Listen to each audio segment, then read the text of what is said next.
I'll talk about kind of the differences. As I mentioned, there's towns, townships, and villages. So towns, as I mentioned, there's a lot of white people there. It's almost like you're in a European mission. As far as the work goes, you're doing a lot of work with members. They're key in those areas to finding people who are ready for the gospel, which is awesome. Great opportunity to work with strong members of the church, well-established wards.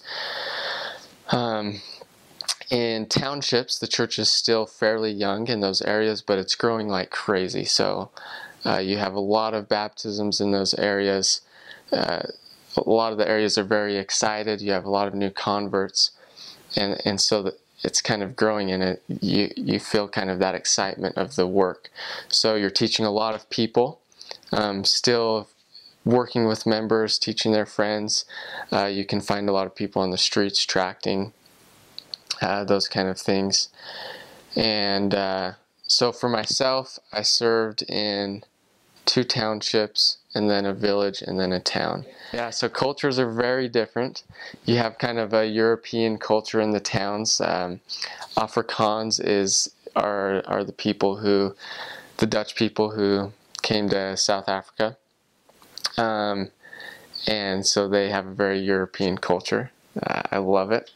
And then they speak Afrikaans. It's a mix of Dutch, English, and German. And then in the townships, you have a variety of cultures.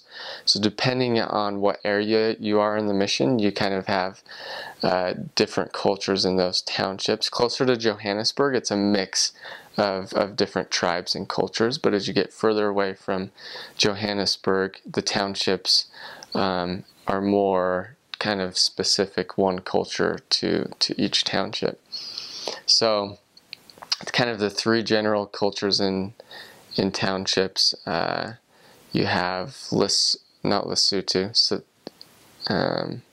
so you have Zulu culture, and you have kind of the Tswana culture, and those are the 2 main ones around Johannesburg, and a lot of the other tribes come off of those.